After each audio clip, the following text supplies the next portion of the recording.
Welcome to Inkwell Spoken Presents Common Genius, Uncommon Destiny. I'm your host, Reggie Key, and my guest today is Josiah Hopkins-Smith. Josiah, what's happening, man? Nothing much, man. I'm doing well, doing well. Yeah, I know you're doing real well, man. Promise today, man. You graduating, just turned 18, man. You getting to that next tier, next level. Yes, sir. Yeah, man. So yeah, I overheard you. I know you're getting a lot of questions these days about, hey, man, what's going to be your major in? Where you going, and all this other type of stuff. And I heard you mention what your major is going to be. I won't ask you right now. I'll ask you a little later. But when I heard you mention what your major is, it triggered this response to me to be like, oh, I gotta get him to walk through this interview and understand if he believes he has access to genius potential, and if so, how to help him really tap into it. So that's all I'm here to do today, man. So I just got a couple questions for you. First and foremost, being what starts off all these interviews, Josiah, do you consider yourself to be a genius? I've never considered myself to be one, no, sir. Okay, all right. And don't feel, I'm glad that you were candid about that, because most people, when I ask them this, do say like, no. So you're in, I won't say good company, but you're in the company of the majority of people who I talk to, who profess that, nah, I've never prescribed that to myself. So then the second question becomes this, and this is very important. Who do you think of when you hear that word genius? Like, just first reaction, who do you think of? My dad, easily. Your dad? Okay, I have Yeah. interviewed senior Hopkins-Smith. So what is it that you see in your dad and how he's operating that you believe he is a genius? Just just how it is that he functions in the word, his wisdom that he always gives when it comes to any situation. He always has something wise and something that I need to hear, you Mhm. know? And so just how it is that he walks through life now, I would say looks like he's a genius. So that's Okay. why I would consider him one. All right. There's something interesting that your dad said that I've been using ever since I interviewed him, and I've interviewed others. He said that, hey, you got to know your zeros and nines. And he said your nines are the areas in life that you're really good at, but you should never, or he says he never gives himself a score of 10 because complacency can set in at the 10. So he's like, if I give myself a Right. nine, then I know that I have more work to do, because you can always improve upon what it is that you do really well. But then genius is also about knowing your zeros too. Like, that's not my lane though.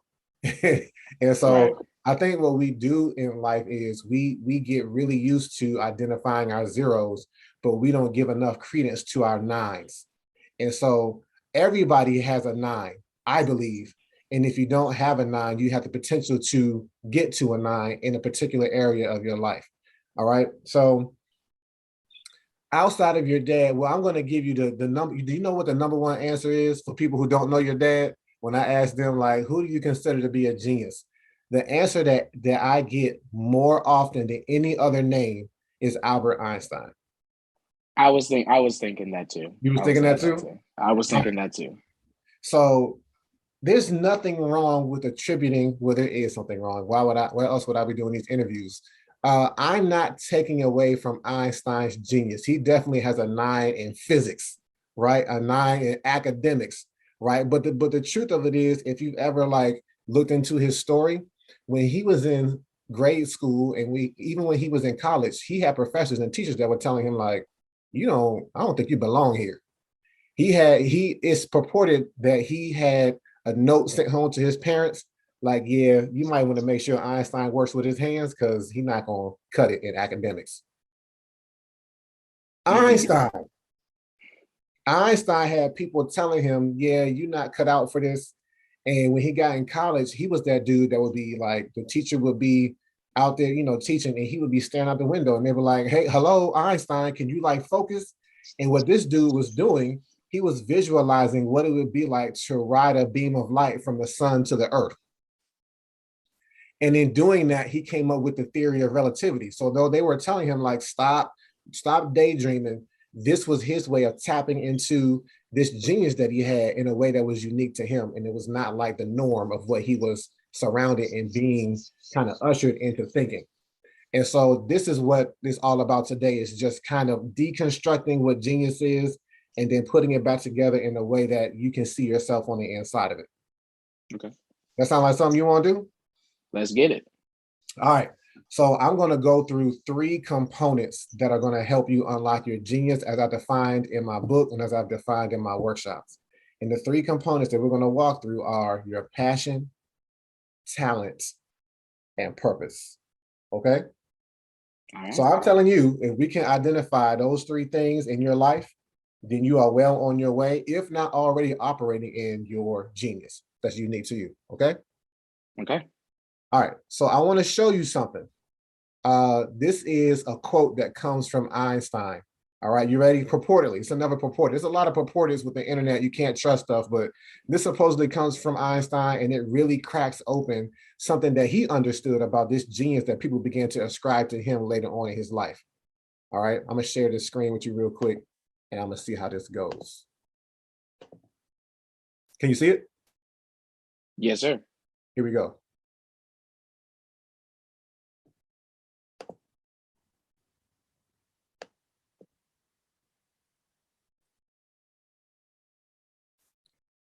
So it's saying everybody is a genius, but if you judge a fish by its ability to climb a tree, it will live its whole life believing that it's stupid.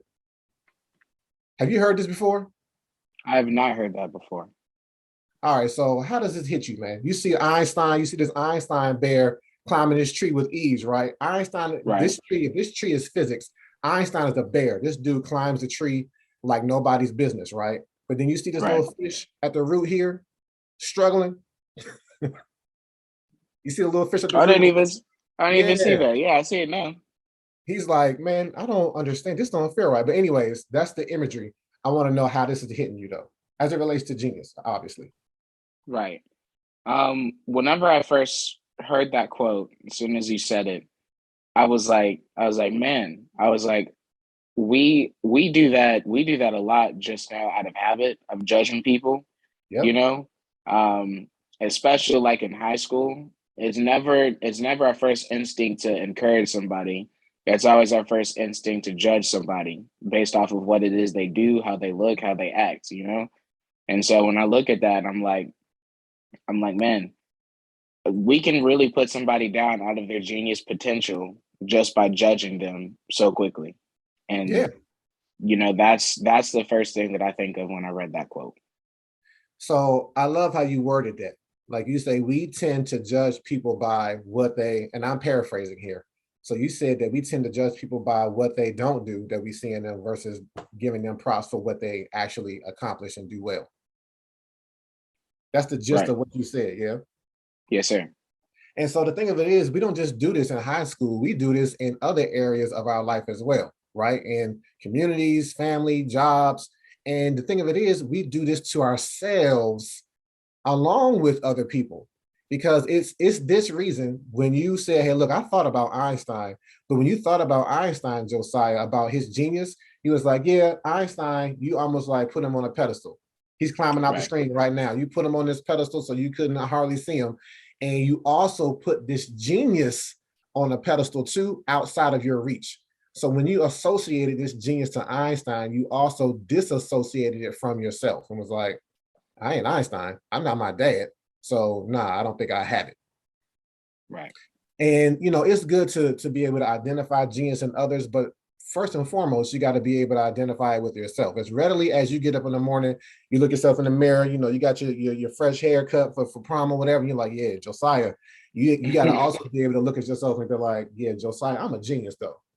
And it's not Kanye level type of like, yeah, I'm gonna go out here and I'm gonna let you know, I'm gonna tell you that I'm a genius, and I'm gonna tell you to tell me that I'm a genius too. It's not, that's overplaying it, but it's just a level of understanding that, hey, I have something to offer society, and what I have to offer is better than what, you know, it's not better than, but it's unique enough to me such that I can feel confident in operating in it and in giving it to the rest of the world.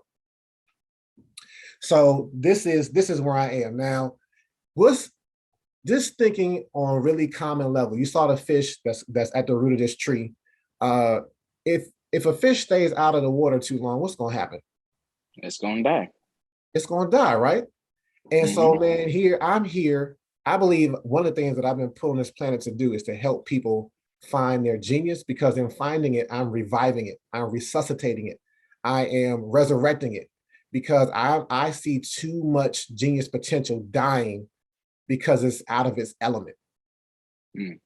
Just like the fish is out of water, and we literally have an expression that says he's like a fish out of water. That means that you are not in your lane, you are not in your element. And what it's really implying is, hey, look, man, if we don't get you in the right place, you're gonna, something about you is not gonna live life to the fullest. Something in you is going to die. There's a way that you've been designed, Josiah. There's a way that you've been made. There's a purpose that's on your life that if you don't get it in the right element, you'll never tap into the fullness of it. It's just like that fish. If we were to literally see a fish out of water flopping around, gasping for air, and we just went and found the nearest lake, stream, pond, whatever, and put it in there, you would see right away what that fish's genius was when it took off. You would see how, hey, look, it's streamlined for a purpose. It has gills instead of lungs because it's been designed for the element of water. It's good. And there's an element that you've been designed for too. And I want to make sure that we get you close to it, if not identify that you're already walking in it. All right. Does that sound, again, we still cool? Yes, sir. Yes, All sir. right. So the first part of getting into your element is getting into the first component, which is your passion. So tell me, Josiah, what you're passionate about. Well, I'm passionate. I'm passionate about laughter. I would Okay. say that that's one big thing that I'm passionate about. I love to laugh and I love to help other people laugh, be that light in somebody's day, and so I'm passionate about that. I just encountered someone else who I've known them since they were 12 and they're in their early 30s now. And I was like, yeah, Hmm. I hope you say this because yeah, I've seen you be a comedy, a comedian, a high point for people's lives since she was 12 years old. And so, Right. yeah, there's a need, sometimes parents can get kind of in our own way, and more specifically get in our children's way, because we'll hear somebody say something like, hey, I want to be a comedian. You're like, no, you don't. Like, no, you're going to do, you're going to get into finance, economics, something. And it's like, no, Right. why are you listening to somebody tell you what their element is? And yeah, it may change, but why are you so quick to take them out of what they think their element is? Right. Like, I'll give you Hmm. an example. I'm getting ahead a little bit, but my talent is I'm a wordsmith, right? And so Hmm. I began to, when I came up with this equation, I began to really tell my kids about it first. Before I started trying to service other children, I told my kids first, hey, look, you're a genius and talent is generational. So if that is a wordsmith, Josiah, my Josiah, because my son's Right. saying Right. and Maya, I'm like, you're probably a wordsmith too. And so I went to my Josiah Key, and I said, hey, he was like 7 at the time. I'm like, what can you do with this wordsmithing talent? And we just sat down and did a mind map and figured out, he's like, all right, we can obviously write books, poetry, which is what I do. But I was like, I'm not concerned about you doing exactly what I do. And one of the things that he mentioned, he was like, well, you can tell jokes. And I'm like, you're absolutely right, because good comedians are full of wordplay. Right. And I love wordplay. So what I did was I didn't shut him down. I said, hey, look, let's go to the library and check out some books on how to tell jokes. Hmm. And what ended up happening later on is like his book that he ended up publishing and the sequel to it are full of humor. And so I see him beginning to tap into his ability to tell stories that have humor in them, but that also have a point to get across, whereby you're getting this laughter, but at the same time, he's teaching you something too. Mm. Right. So Right. that talent of being able to bring comedy into the world, not only is it servicing the sadness and the depression that's in the world, but it's a means to, it's like putting the solution, or putting what is it? It's like putting medicine, like putting a little bit of sugar around the medicine. Like, here, I got something I need you to know and learn, but I'm gonna put this comedy on it though, so that you can take it in a little better. Right. So, but notice that I attributed the comedy and the wordsmithing to talent. So I'm gonna deconstruct this passion really quickly. Okay, I'm gonna move around some of your stuff. All right, you okay if I Okay. move your stuff around a little bit? Let's get it. All right. So as it relates to your genius, I don't talk about passion from a place of, hey, you know what, when you figure out what your major is going to be, when you what you want to do for life, do what you love. Like I'm the Mhm. one that says, you know what, save love for marriage. When it comes to your passion, you should focus on the exact opposite of love, which is hate. I say, hey, look, figure out what you hate. Tell me what you hate though. So that being said, before I explain fully why I'm associating your passion and your genius to what you hate, tell me what it is that you hate. Well, I really do hate seeing I hate seeing people cry. I do hate that. Probably not a common hate, but I hate seeing people in a bad mood. Whenever I see people just upset, I can't stand it. Yeah. See, so that makes sense that these two things are connected in you. This desire to make people laugh, and not just a desire, talent. I keep thinking back to our families when we were playing. Was it Mind Meld? No, Yeah, it was that thing. What was that? What was the game that your sister had? That was about a thing. it was called the Things, Game of Things. The game of things, and one of your Mhm. answers was, "What is Gamora?" Right, and we spent like about 7 minutes just laughing at that one answer. Every time it came up, we was laughing, and I knew I was like, I bet that was Josiah Hopkins-Smith, and I don't think I got a chance to guess it before somebody else got it. But it brought some levity to the room, and I do see that you are one who can do that because I mean, even that your dad does too, right? And so you've Mhm. definitely inherited that from pops, and we're going to talk about how talent is generational when we get to that portion.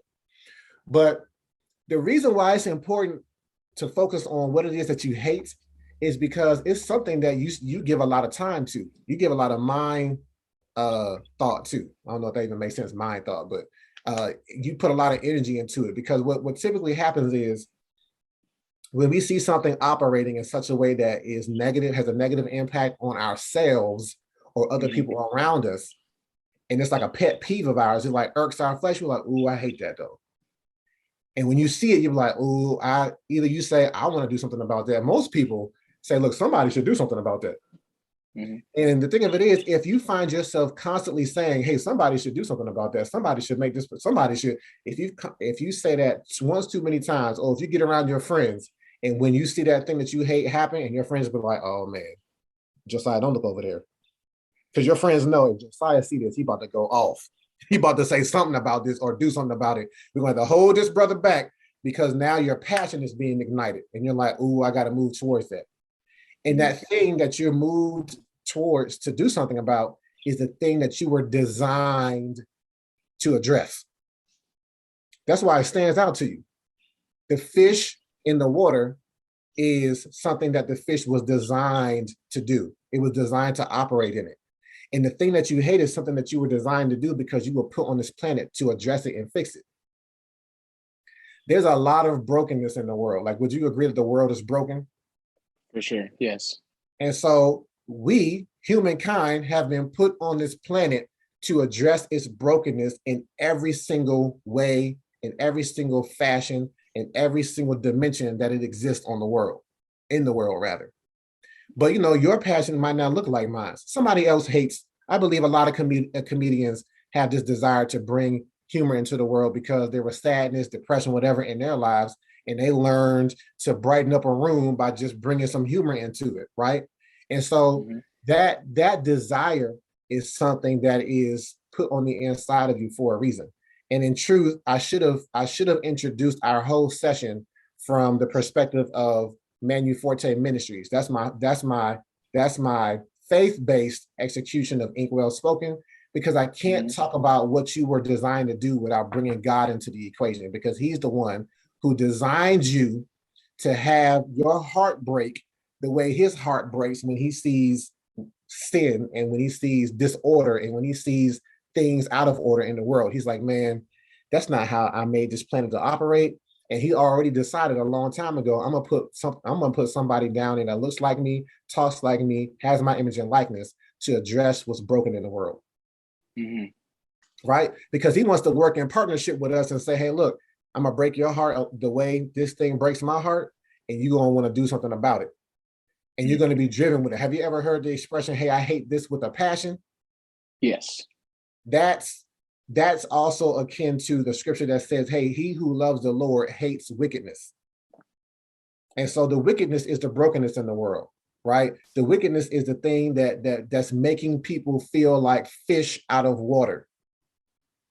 Like, I don't belong. This doesn't feel right. This tree I should not be trying to grip this tree and climb up it. But some system keeps telling me this is what I should be doing. And it's making me feel I'm dying because of it.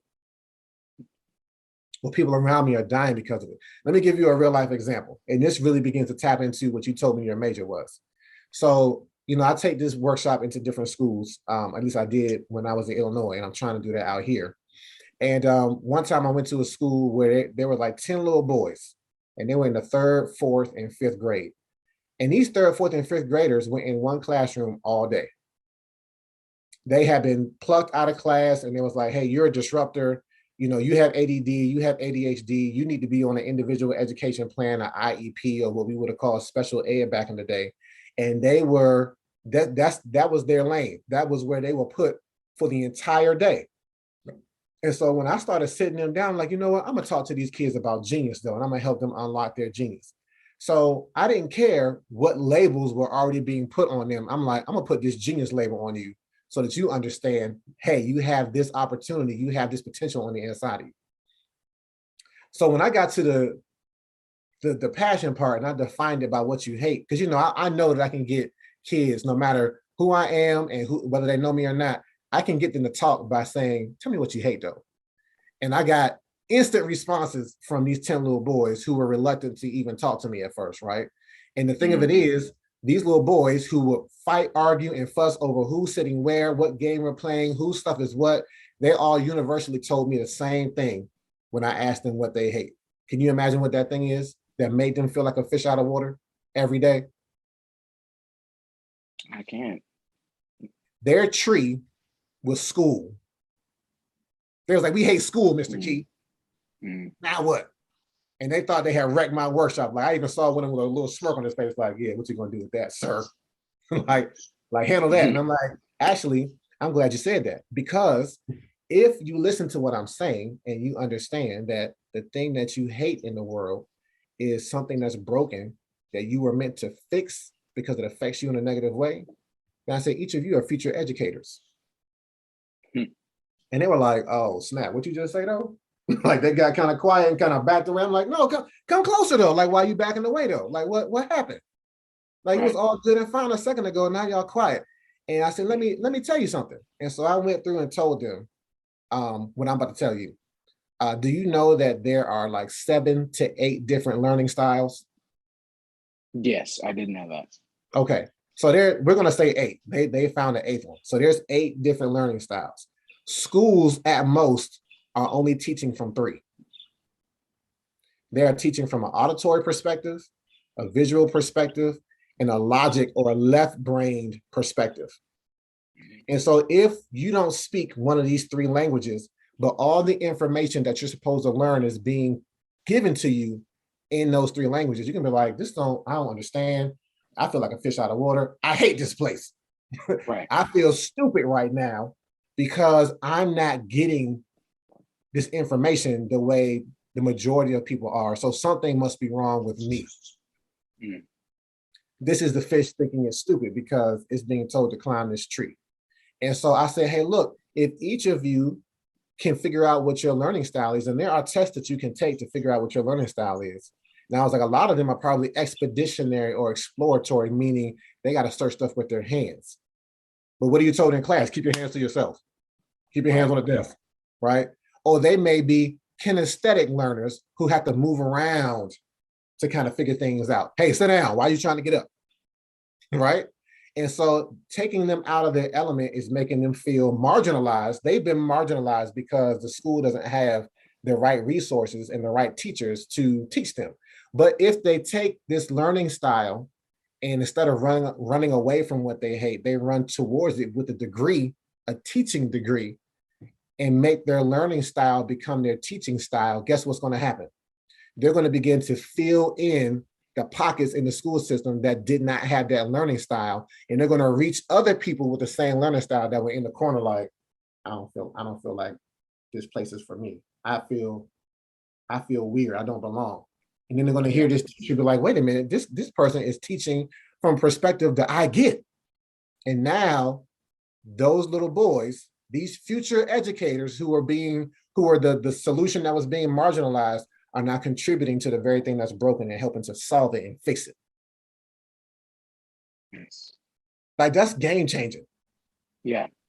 Because it's not just the school system that's broken. Every system, every industry in the world has this same type of operation where there are some who are being marginalized who have the solution, but it's just that there's no lane for them that's been made, or they're not told what their lane is, or given a chance to know what it is.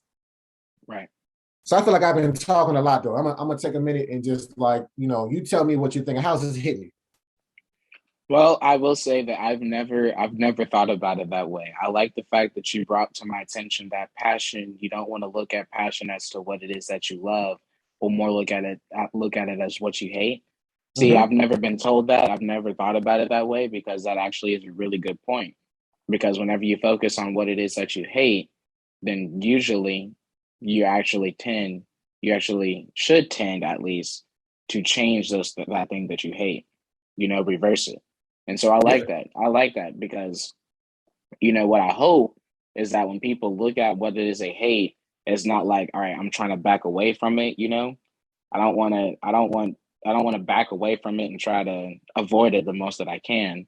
I want to try and change it. You know what I'm saying? And I like the fact that you brought that to my attention, because nobody in all my years of living, which is really only 18, but but all that time, I've never been told that way. Whenever I hear what is it that you're passionate for, it's more what is it that you love, what is it that your heart is set to. You know what I'm saying? Yeah. So I like that you said that. I like that you said that. Appreciate it. I can't take credit for it, though. There's a book that I read by an author, Mike Murdoch, not Matt Murdoch, not the Daredevil, but Mike Murdoch, called The Assignment. And his it's a very thin book, very quick read, but it changed my life. And he said, basically, what is your Popeye moment? And he was like, what is your moment that when, Popeye, he be getting beat up by Bluto over skinny olive oil. I never understood why they was fighting over her so much. But when he got fed up, he was like, hey, I've had all I can stand. I can't stand no more. He would reach into his little shirt and pull out this spinach. I don't know where he was holding that spinach, but he would pull out this spinach can and bust this spinach open, which how does he even need spinach to get stronger if he busting open a can of spinach with his bare hands? But anyways, he would bust this can of spinach out and then turn everything around and turn things. He would basically become David chasing after his Goliath, though.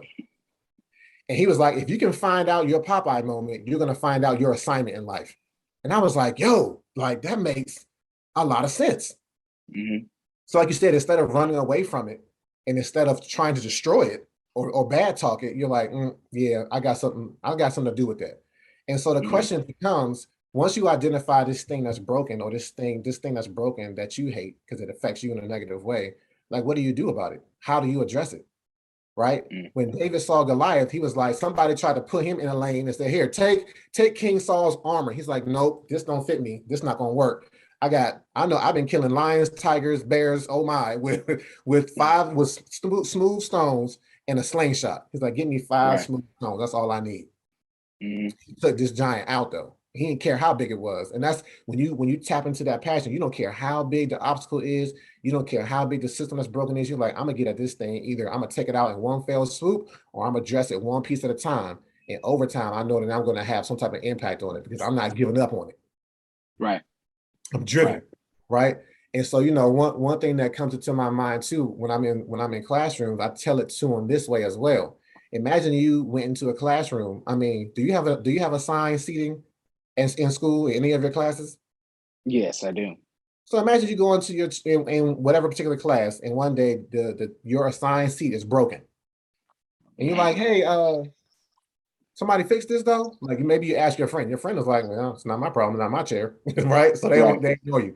Then you go to the teacher, and the teacher, with all his or her best intentions, is like, "Yeah, Josiah, I'll do something about that." But a couple days go by, it's still broken. You're like, "Hey, what's going on here?" And then, the janitor in here, weeks go by, Josiah, nobody is doing anything about this chair that only you sit in.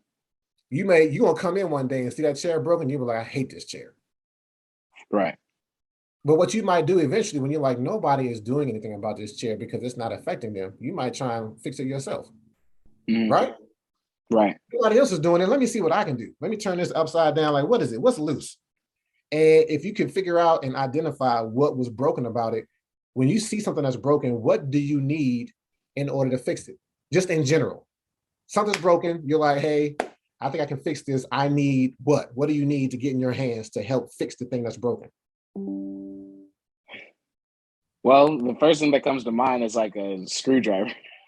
A screwdriver is a type of tool, yes? Mm-hmm. So that's the thing. Once you identify what's broken, you got to be like, what tool do I possess that I can utilize to fix this thing? David looked around and said, I have a slingshot, right? Mm-hmm. So your tool, or Moses, when Moses was told to tell Pharaoh to let his people go, he was like, who am I to go against Pharaoh and tell him to let the Israelites go? And God was like, man, first of all, I'm sending you, so go off my authority. That wasn't enough. And then he's like, just I'm gonna give you the words. And then Moses was like, I'm not an eloquent speaker. And then he was like, God was like, dude, what's in your hand, dude? Mm-hmm. And Moses was like, I just got this staff. And then all of a sudden he said, okay, I can work with that. And he turned that staff into a snake and then turned the snake back to a staff. And Moses was like, oh, snap. So the thing of it is, you just got to look at what's in your hand. You don't have to look too far. You've already told me some things that are in your hand, the things that you have that are talents. T for tool, T for talent. We just transitioned to the next phase of genius, which is identifying. Remember I said earlier by talking about my children, that talent is generational. Mm-hmm.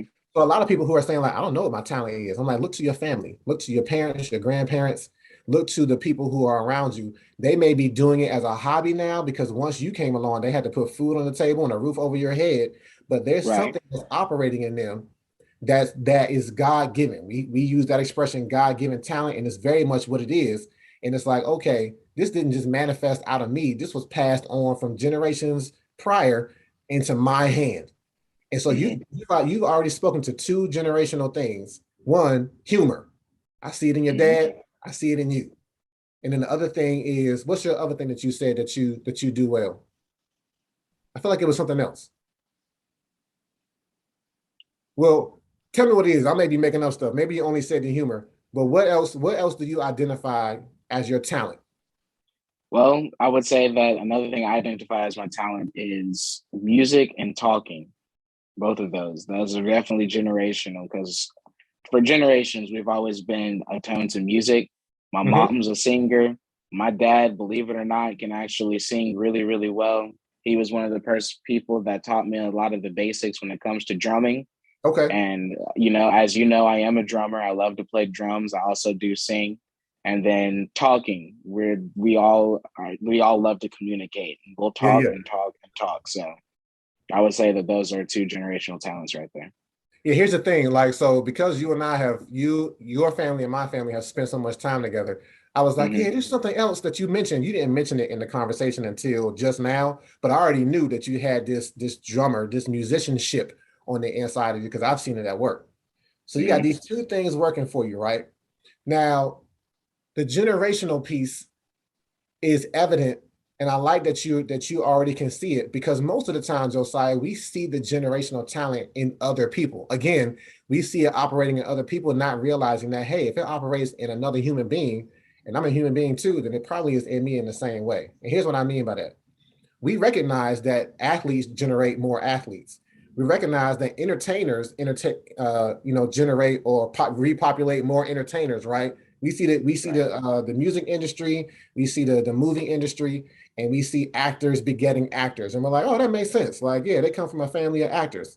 But a lot of times we overlook our family and don't know, or either flat out don't know, that we have some things that are passed on to us from generations past. And it's important to know that because when we get to the last part of the equation, it gets really simple. Your purpose, and you can read The Purpose-Driven Life, by Rick Warren, right? And that's cool. But your purpose in life is to identify what's in your hand, what's your talent, and then apply it to your passion. Take the tool, find the thing that's broken, fix it. right? And so Mm-hmm. remembering that I was triggered to say, hey, Josiah, I would love to interview you about your genius. I heard that because I heard what your major is. So can you tell the people, can you remind us what it is that you said you want to major in college? Early childhood education and teaching Early about childhood elementary education. school. So, one Mm-hmm. of the first things, and I see it that you have, most of us have multiple talents and multiple passions, which means that we have multiple geniuses that we can tap into, right? And so, as a early childhood educator, do you know your learning style? My learning style typically is visual. I have to see it and see what it is they're talking about in order for me to be able to learn it. So, do you know how you're going to be able to reach the masses? Do you know how you're going to be able to be an effective early childhood educator? No, sir, not yet.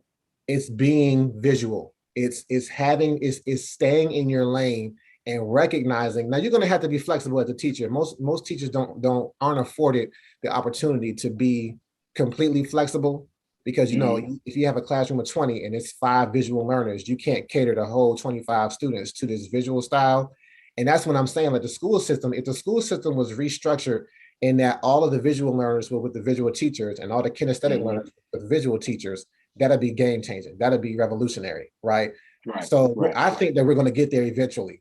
But as a visual learner, just know and look to identify your visual learners when you get to that level as you become a teacher, and then utilize your humor and utilize your musicianship to help these students become successful in getting this information. Because I mean, we use music to help young children learn all the time. You can't say your ABCs without getting this tune of Twinkle Twinkle Little Star in your head,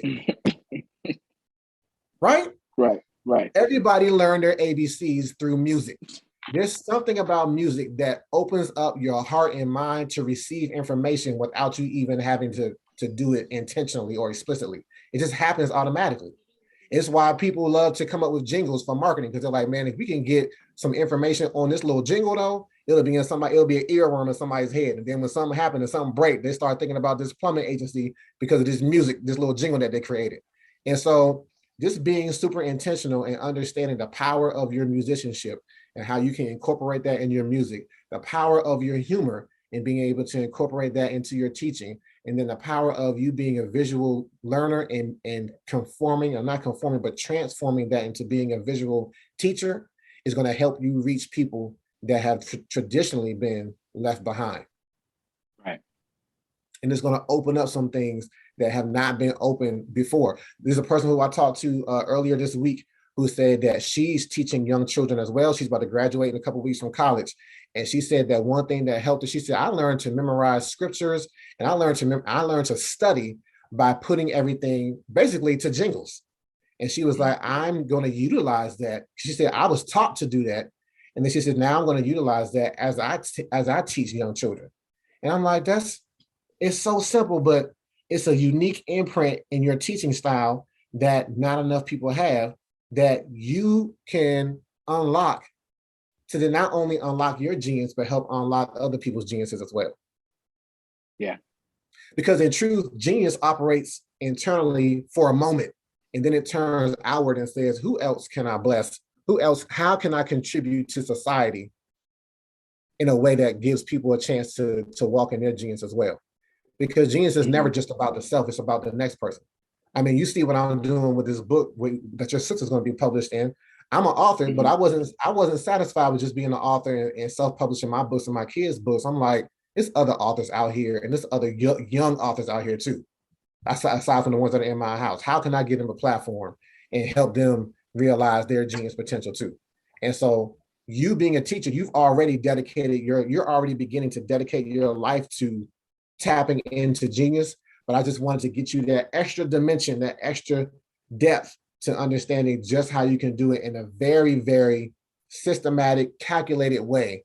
Because sometimes it takes you a couple of years to get your teaching legs where you're like, yeah, I don't really know, but I'm hoping that this is going to help you get to that place of I know how to operate and I know exactly how to reach these children a little sooner once you get beyond your degree. Right. So that's basically it, man. Like how we've made it through. You survived. And so, I'll end this interview the same way I started it, by asking you, Josiah, a very simple question. And that is, do you consider yourself to be a genius? I I think that based off of answers that I've given and me being able to think of it, I think that I definitely have genius potential. There's still a lot that I have to learn, Mm-hmm. and Mm-hmm. get to, but I definitely do think that I have genius potential for sure. All right. So I've closed the gap. You're a little closer to identifying it than you were when I first asked you, because you laughed when I first asked you. You was like, yeah, no. Right, right, Hey, right. look, I am happy to be able to plant this seed. I look forward to hearing from you in the future, and seeing the great things that you continue to do, and how you impact others' lives, and make others' lives better, just by you being in the room with your humor and with your musicianship. So thank you for what you do. Thank you for what you continue to do. This has been your host, Reggie Key, motivational speaker, author, and publisher. And I am presenting to you Common Genius, Uncommon Destiny. And it's my uncommon cue to see the genius in you. Thanks for joining us for this week's episode. Make sure you pick up the book, Common Genius, Uncommon Destiny, by my dad, Reggie Legend, available on Amazon and at inkwellspoken.com. Connect with us at inkwellspoken on all social media platforms. If you enjoy our content, don't forget to like, subscribe, and hit the notification bell so you never miss an upload.